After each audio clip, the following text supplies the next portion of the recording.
Hello everybody, welcome back to another episode of Revolutionary G Talks. Today I am with Dr. Callie Watkins Liu, who will be discussing a very crucial topic in the current times that we're experiencing right now, which is racism. Well, thank you. Thank you so much for joining me today. It's an honor to have you to be part of this Revolutionary G Talks talk show. And I really hope you can take this platform to just tell people the importance of understanding what we're currently living today. Yeah, thank you so much, Giselle, for having me. I'm really excited to be here. Honored to be a part of this. I've seen your other interviews. It was great to meet you at Brandeis, and you're just a gift. Thank you. To be part of this project. Thank you. So just to introduce a little bit more about myself. So as Giselle said, my name is Dr. Callie Watkins Liu. I am currently visiting research scholar at Brandeis, but really I am a Boston-based scholar activist. I have my PhD in social policy, I have background in urban planning, and also did psychology, Spanish, and Portuguese.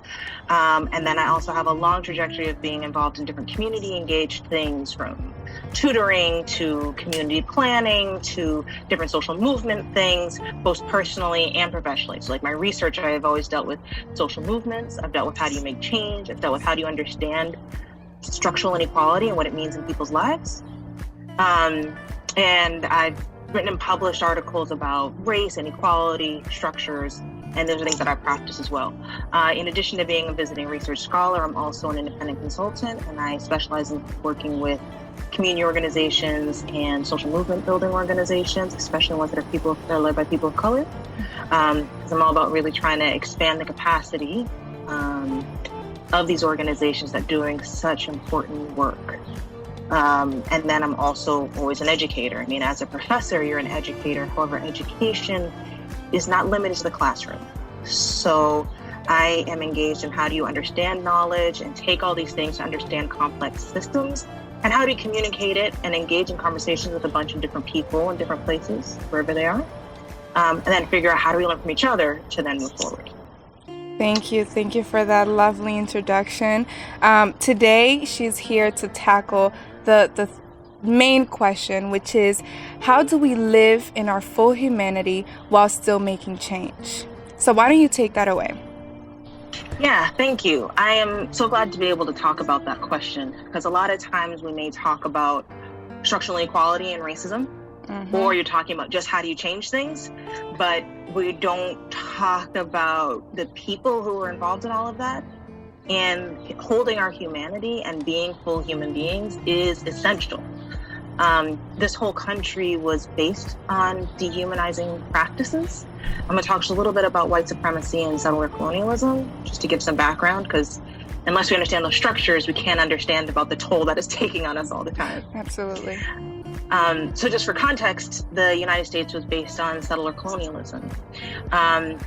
Now, settler colonialism is a little bit different from just colonialism.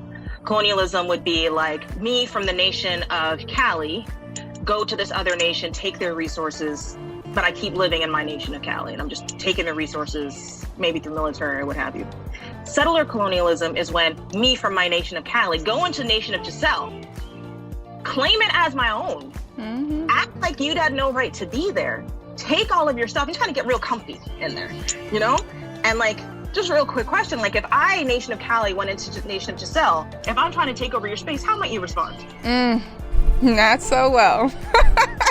Right? You're not going to be like, oh, take me over, please. That's not how it happens. And so settler colonialism actually happens and is maintained through very violent and intricate ways. So one of the ways that, and I'm going to actually separate it from being Callie, nation of Callie and Mr. Giselle, because I would never do this to you. I hope so. But let's say, the colonists from Europe who came to the United States, first, in order to come here, there were the indigenous people who were here, and no, they didn't want to be taken over in any way, shape, or form.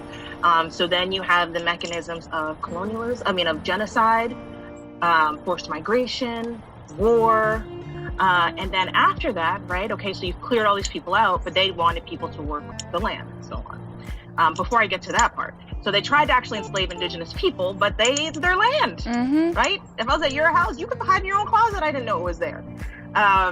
And there were some other things. I'm giving a little bit of a simplified story of this, but there were some other things that are going on there as well. But so then they decided, oh, you know what? The Africans are more suited to be enslaved. We've decided that they are actually barbarians and aren't full human beings. And so we're actually doing them a favor. So there are these actions of kind of huge violations and violence, but they come along with the logic because no one wants to think of themselves as a bad person. So they come up with a story that justifies it. So the way that you justify kidnapping people in Africa to take them here is that you create a story that they aren't real people. You create a story that somehow they deserved it. You take the land of the people who are indigenous by making a story saying they didn't really deserve to be here.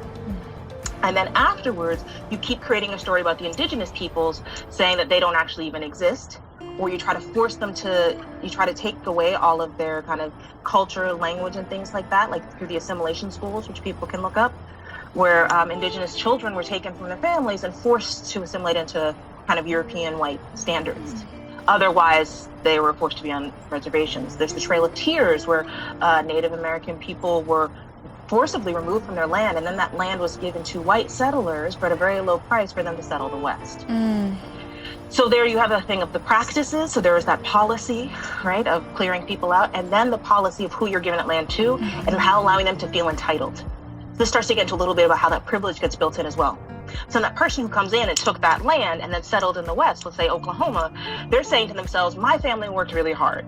They've been here for generations. We worked that land and so on and so forth. And so therefore we are entitled to this, but it was based on this violent removal and then a claiming of things that aren't yours. So we're going to go back again to the forced migrants from Africa who were stolen and then treated as property in order to create value for white populations. And so what all of this is, so you have the settler colonialism, and then on top of that you have white supremacy. What white supremacy is it's a system that puts those who are considered white at the top. That's the supreme part. And it puts those who are not white at the bottom. And specifically, it puts white in contrast to black.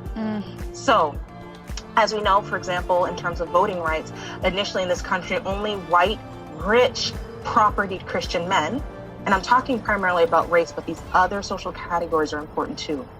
Religion, gender, class. The rich white people were more powerful were considered more valuable than the poor whites. You had indentured servants who were from like Ireland and stuff, and it was very bad for them as well. But they were considered human beings who could work off their time. Wow. And whereas Africans, the enslaved Africans, were ones who were not considered human beings. So like I was considered no different from this pencil. I could use this pencil and like stick it in my ear. Wow. It's fine, it's just a pencil, but that's what you do that's how you treat people. So again, I'm gonna go back to what kinds of stories you have to be telling yourself. What kind of logic are you telling yourself to justify treating human beings as property? Things where like, so then if I, and as a black woman, have children, those aren't mine, those belong to somebody else. Wow. There's the violent legacies of sexual exploitation and rape, where like if I was inside of the house or something like that, and then the master of the plantation raped me, that made economic sense because that multiplied his property. So these are just kind of bits and pieces of it that are very complicated, but again, I'm going to keep laying it out a bit more. And then we have, and so then they have these stories, these very kind of patronizing stories about like, oh, well, black people are just inherently inferior. They're savage. They're whatever, what have you.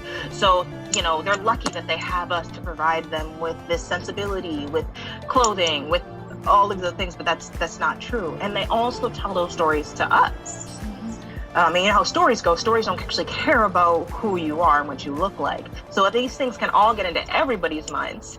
And these are the people who are like Thomas Jefferson, George Washington, all the founding fathers.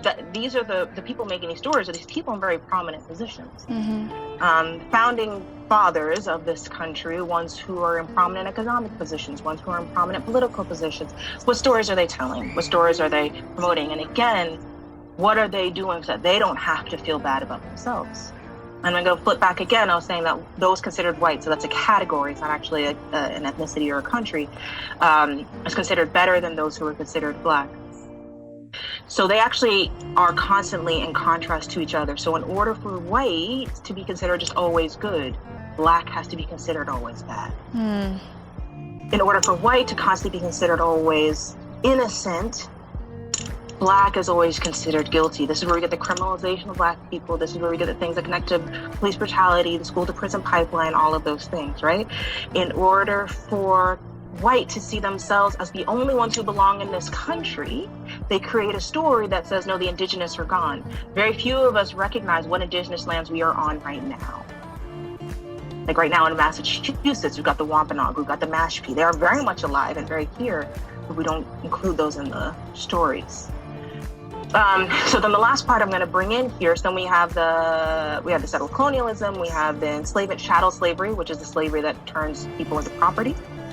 Because there has been slavery that's existed in other ways, like, prisoners of war and things like that. And then you have, I think this, I'm going to say, you've had migration for like immigration and such, but you have, after emancipation, and so you lose a lot of that forced labor of black people, then you have the black codes and Jim Crow, and I'm not going to go through those. People, I invite you to look them up if you need to understand more about those. But when we actually have the exploitation of immigrant labor. So for example, there was like Operation Wetback, specifically, that was specifically supposed to bring workers from Mexico into this country, or Bracero program, I mix it up. There was the Bracero program that brought people from Mexico specifically to work the land in the US and to force them to be in low wage jobs. Then there was, Operation Wetback, when white people were feeling threatened because there was an economic downturn, where they actually just deported a bunch of people even though they were citizens, which is something that we've also seen happening now. So you have all these different people, different groups of people who are considered non-white or not valuable enough because they're poor or they're somehow not some kind of other. And they're all positioned in society in a way that keeps benefiting those at top. If we have the poor white people fighting with black people, who's winning? It's going to be the ones at the top, the wealthy ones who are actually, like, if we're saying, if we have, U.S. citizens who are poor fighting with people who might be undocumented and saying, you took my job. No, actually, nobody took anybody's job. Instead of fighting with the ones who actually are taking away jobs or paying you low or something like that. So it distracts when we have to keep fighting that way. And that actually was a part of what happened earlier on when we first had the white indentured servants and enslaved black people, that when they're working next to each other, they actually saw each other in that way and worked together. And so then as a country, they created that narrative and really doubled down on this whole like white is better, so that you wouldn't have that kind of class unity. Which is again why you got to look at those different parts of that. And so all of that being said, this system is violent. This system is cruel. And what I really appreciate is how you are bringing up these different histories and how it's connected to what is happening right now. That it's the same thing, just in modern day. So it's just mind-blowing. Even though I study this, I hear this all the time. Every single time I hear it over and over, it just continues to expand my mind and to expand how I see things. So thank you for sharing that and for helping the audience make that connection. And it's, generations of stuff on both ways. You have the generation kind of disinvestment, dehumanization. You have the generation for black people, people of color, depending on indigenous. I'm going to focus right now on just talking about the black one as the point of example, but I encourage everybody, the same way I was saying that the different social categories are important. We think about wealth, immigration status, and so on. I encourage everyone to look at the specific racial trajectories of different racial groups. The ways that Asian Americans are positioned within the system is different. And then South Asian versus Southeast Asian versus East Asian. It's all different. Each deserves its own understanding. But in order for me to ground in here, I'm just going to speak about it from the black one. So the systemic dehumanization is directly related to the privilege and the wealth and so on and so forth. And that's been going on for generations. So there is a lot invested in that by those in power. A lot invested in that. And that's why there's such strong resistance when you say a very simple statement like Black Lives Matter. If my house was on fire and I asked somebody to come and I called the firefighters and said, help, my house is on fire, you wouldn't respond, all houses matter. You put that fire out. You wouldn't feel offended by that. You know, you don't go to a cancer fundraiser and say about child cancer and then say, no, all diseases matter. Right. But that's not the one that's affected in this way. Right. But when you take a simple statement and they say, oh, Black Lives Matter, that's politicized, that's a touchy topic. But the only reason it is touchy is because of how much there is invested in actually dehumanizing us. And it actually reinforces the idea of how that the inequality that exists, right? So, this is to say, this stuff's exhausting. These systems were put in place. They were created. They were created by those in power. They are reinforced every single day at individual levels, in institutions, organizations, policies, in narratives, ideologies, the values that we hold in society that keep either reinforcing these things or challenging. And it takes a lot of work. Yeah. And it's exhausting. So remember, I said that I am a scholar activist. Right? I'm very involved in social movement work and what does it mean to fight for racial justice and things like that. All of the kinds of justice that we have come from people at the bottom fighting together and creating new norms. So for instance, I'm gonna actually go to like the labor movement for this instance. Like people might be like, oh, why do you need unions? Or why should you care about that? Like, and you can ask, have you ever heard of a weekend? 40-hour work week. Or have you heard about how you can't have child labor? All of that was stuff that was fought for through protest and through people who were at the bottom, poor workers. And there were actually a whole lot of poor white immigrant ones. So there were actually groups of white people who are now considered white, but used to be just considered white ethnic. So like kind of white, not black, but not fully cleaned yet. They wanted to assimilate a lot more. So like the Irish, Italian, Jews. And so it takes a lot of innovation and it's a lot of resistance in people, and it's very dangerous. So we think about through civil rights, we think about all the way through Black Power movement. You know, I mean, like Martin Luther King, people love him and talk about him now, but he was murdered. He was assassinated.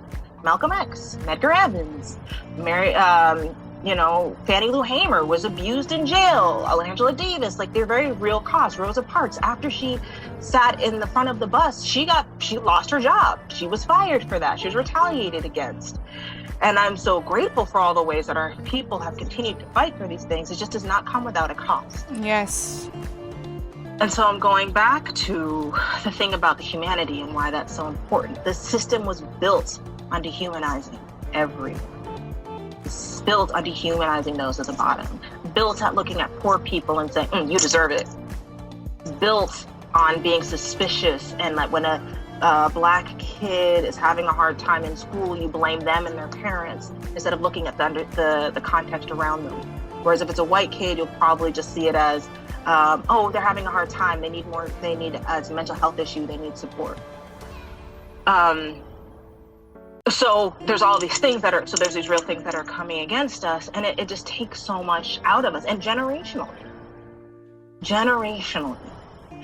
And if we are doing social change that's further feeding into our dehumanization, turning us into machines, but in a kind of cogs in a different machine, we are also doing a disservice to our own humanity. The capitalist system, which I didn't talk about, the racism system, settler colonialism, all that's really invested in us not being human beings. So as we're doing change, cannot lose sight of what it means for us to be human. You know, like taking care of yourself is a revolutionary act. And I'm going to go to the quote that I had said to you yesterday. This is from the poem by Lucille Clifton. Every day, come celebrate with me that every day something has tried to kill me and it has failed. Every day something has tried to kill me.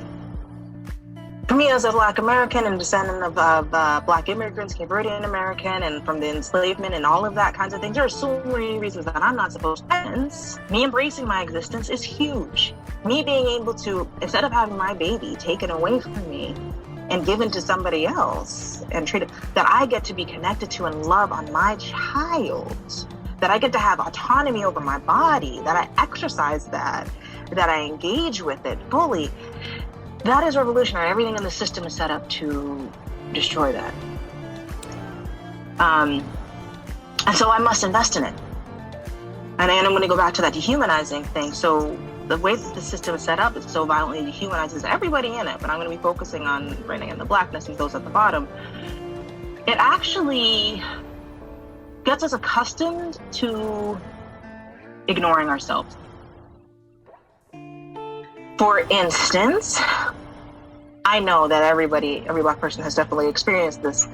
Let's say that I'm going into a business interview, or I'm going into a white classroom, I'm going into a white university. The first thing I have to think about is, how should I have my hair? These people can be ready for it to be the way that it grows out of my head. I'm guilty for that. While every Sally, Karen, and Becky has their hair just all out however, and it's fine. But like constantly having to navigate these spaces based on how someone else sees you and what's going to be acceptable to them. Oh, I don't want to say that too loud because it's going to upset white people. If I'm in an all-white space, I can't be too close to the Black person because they're going to think it's a riot and they're going to feel threatened.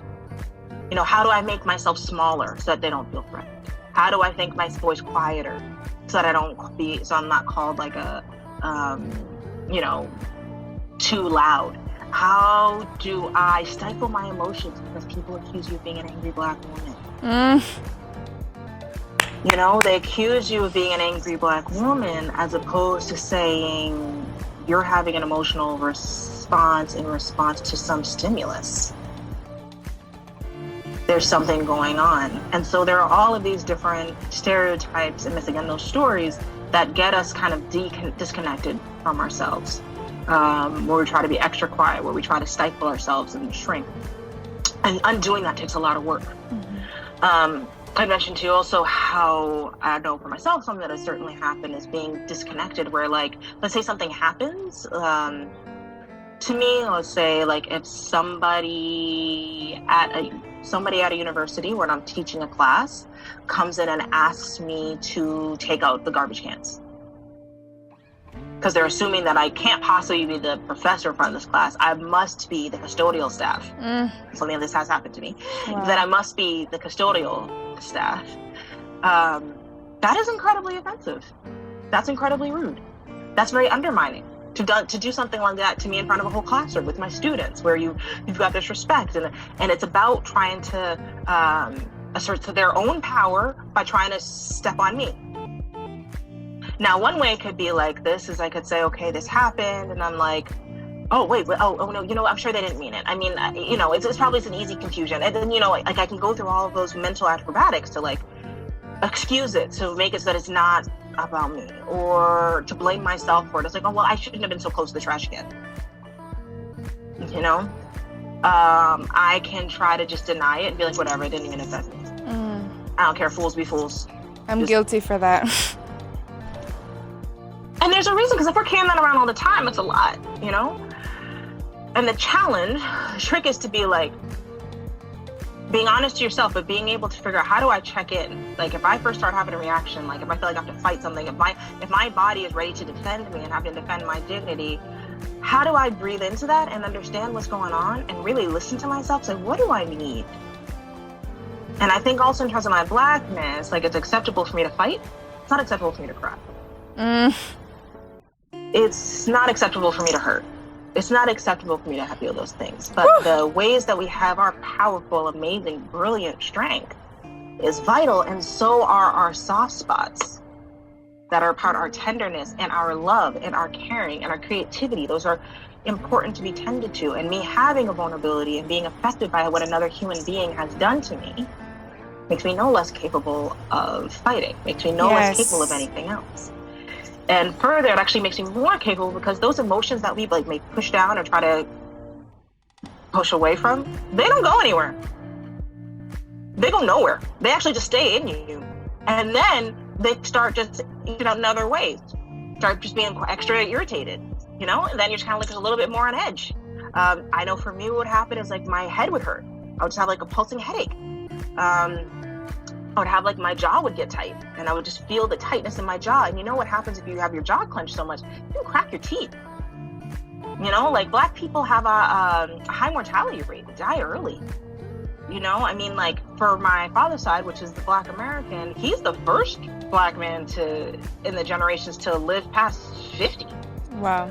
You know, way too many of my Black peers have already lost their parents, one or another one. Like, this stuff is real. It is a very real toll. And then if you're constantly under assault and constantly being undermined, like, and then it carries on and it goes on with the other kids. Like, you don't get to know, you're stripped of being able to know yourself. You're stripped of being able to love yourself. You're stripped of being able to care for yourself. But I have learned through my own stuff that when I developed a practice of caring for myself, and when I say I developed a practice of caring for myself, it does not mean it's perfect. Right. I do not have this mastered. Right. It is an intention that I carry, and it is something that I keep working on all the time. And a part of this practice is like when I feel something in my body, because sometimes I can't feel my emotions first. If I feel something in my body, I don't ignore it. I let it be. I'm like, oh, what is that? Okay, and I just kind of note it. And then over time, I start to notice like, oh, wait, I get this churning in my stomach. You know what? That's anxiety. What do I need? You know what helps me when I feel anxiety? It actually really helps me to meditate and breathe. And I mentioned there's like this app that I've like, it's called Liberate meditation app, which is specifically for Black, Indigenous people of color and dealing with the things that we deal with. And it's like, okay, and then after I can do that, I can get the clarity, and I can kind of examine it, and I can undo the things that the next time I can go into that. Or if I'm feeling a lot more tension in my body, you know, I feel like, wait a minute, I am actually not feeling safe. Oh, that's my body telling me. So I don't have to push through it as if everything's like, whatever, it's normal, and just keep on going. If I don't feel safe, what do I need to be safe? Yes. So again, I've mentioned about me being a scholar activist. I've definitely been engaged in many different racial battles and issues like that. And there was something so revealing to me about this moment when there was definitely an incident of racial violence that was happening, and I was having to fight back against it. And while I was kind of having to battle that, it was having a very big toll on me. I felt like I didn't understand like it felt really disorienting around the world, and like I didn't know where I could trust it. Everything just felt shaky. Everything felt shaky. I was constantly on edge. I couldn't sleep, like all of these things. And then once I was connected to some of the people who were my real people, who were there for me, who weren't undermining me, who aren't the ones who are actually trying to violently assault or gaslight to like make me question my own reality. When I was with them, even though the racial storm was still going on, everything was much better. And then I was like, oh, yes, I need to find my people. I need to be connected with my people. I need to know who those people are, who have my back, who I can be connected to, where they see my humanity and I see theirs, where we lift each other up and allow each other to breathe, heal, and move on. You know, I had one friend of mine, again, as I was dealing with these different racial challenges, I had a friend who was like, hey, when we go into this situation, I don't want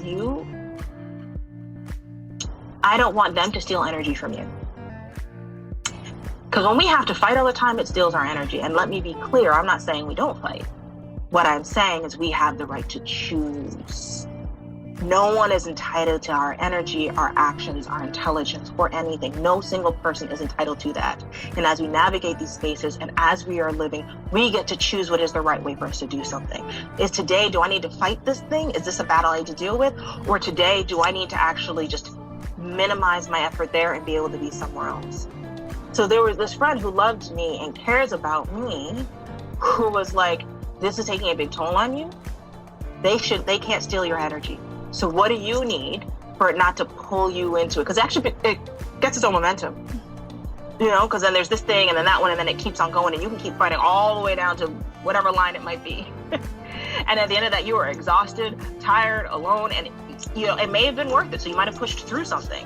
Maybe it wasn't, and you're just like depressed on the floor and don't know how you can get up for a week. And it might actually be delayed effect. It might not be immediately when it happens, but it might be like a week later when nobody else is around. Suddenly you just feel crushed, like racial battle fatigue, like that. And so, but it was my friend, who again, who's my real people, who's doing that with me. I have a question for you. What if there is somebody who just doesn't know how to identify their emotions, or because they're so used to just crushing things down? What would be your advice for those? And then also, what is something that they can just work with? What is one tip or advice or strategy? I know you mentioned the app, which is, I'm gonna promise you all to put it in the bio, in the link below in the caption. It's an amazing app. I took a look at it. But what is something else that you can give them to work with? I think first and foremost, take a moment. Like, we always can take a moment, even if it's just 5 seconds, right? Like right now.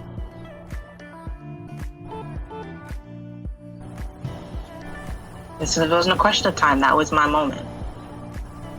And like, you don't necessarily, so learn how to take a moment and breathe, I think, is the first thing. So you can start taking stock. I think it can be helpful to journal in some way. You could be like, or whenever you're able to take these moments and be like, what am I feeling right now in my body? Where am I feeling it? What happened when I felt that? So having that curiosity about yourself. I found it helpful to also have, there's another thing that you'd be able to find one of these online, like a feelings wheel. So a feelings wheel, I don't know if you've seen it, but it looks like a wheel, and it's got concentric circles. And right in the middle, it has kind of feelings described in the most basic way, like good and bad. And then on the next level, it has, I'm feeling angry, happy, excited, surprised. And then as it goes out farther, it gets more specific. Feeling depressed, I'm feeling numb, I'm feeling empty, or things like that. So looking at something like that can help you identify, because you're like, well, I'm a little closer to this, or I'm a little closer to that. And then if you're able to have these observations and start paying attention, then that can help you kind of fit the pieces together, because your body is always there for you. It is actually taking care of you. Again, that every day something's trying to kill us, and it has survived generations of that. There is so much inside of our bodies that has kept us alive. Your body loves you. A lot of us, I think, are really used to punishing and attacking our bodies. So like, I think it's not even just one thing, but it's an approach to it. Yes. So if we can like trust ourselves, give ourselves permission, give ourselves a minute, I think that's essential. And then from there, you can build out and be like, who else can I talk to? As I've got my people who have my back, and who's someone else where like maybe we can be on this humanity journey together. And if it's not them, it's not someone immediately around me, maybe there's someone else I can connect to. So the other resource that I had mentioned to you was this organization called Being, which is a Black emotional and mental health collective. They're on social media, Facebook, Instagram, and probably more things too. And they have these excellent tools and resources that are focused on healing. They have this one that's like daily affirmations. They actually even had this like infographic that I saw last month that was about how to ground yourself. What does it mean to be grounding? And it also really means a lot to have these things around healing and self-care from an understanding of like Blackness, of racial realities, of oppression. Because one thing that can be really challenging is there's a whole self-care industry right now. But usually it's catering to like middle class to wealthy white women. And that's not my reality. It's not my reality. My reality is one in which if I am not prepared to fight or battle or struggle, everything is trying to kill me. So like, no, I don't get to opt out of that. I can't pretend it's not happening. And so what I have to do is be able to come into my healing space where it's like, yes, these things that you're carrying are real. And how can you hold that and be able to hold you? How do you recognize someone else who can also hold you and invest in you? Yes. And then what do you need that nurtures your spirit and your soul? What are the things, like carve out, another thing actually is vital, is carve out a space of things that are just for you. Your own, whatever secret space and whatnot. It's not for performance. No one else is watching you, nothing else. For me, I'm an artist, so painting is essential. My creativity is vital. During this pandemic, started gardening. Like, what is something that gives you joy and love that you care about? For nothing else and for no one else. Not because you need to like get on that hustle and be really great at doing this painting so you can, make that money and blah, blah, blah. As a human being, the things that you do that are just connected to your human being are vital. Oh, rest. Yes. We do not let ourselves rest. When you're tired, don't beat yourself up. Sleep. When your car runs out of gas, you don't just kick it. It needs to be filled up. So like when you are tired and your body again is telling you things, how do you then connect? Like, allow yourself to rest. Take a nap. There's this other group that it's called the Nap Ministry, which is all about the power of rest. And they're actually really powerful on Instagram too. So that's all like really important. Like, how do you rest? How do you nourish? Make sure that you're eating, make sure that you're drinking. And to say all that, I also am saying that understanding the fact that we also have very precarious living situations where having reliable food, drink, home, and all of these things are not taken for granted, are not a given for everyone. But what you do have is everyone does have a breath that they can take.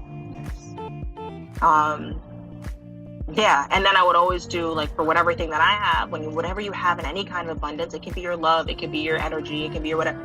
How do you share? How are you growing? How are you gonna connect with others? Because that so many of us go through so many of these things alone in so much isolation. Human beings are meant to be connected. Yes. So what feels like these kind of nurturing, loving connections and relationships where we're really nourishing each other and bringing out the best in each other.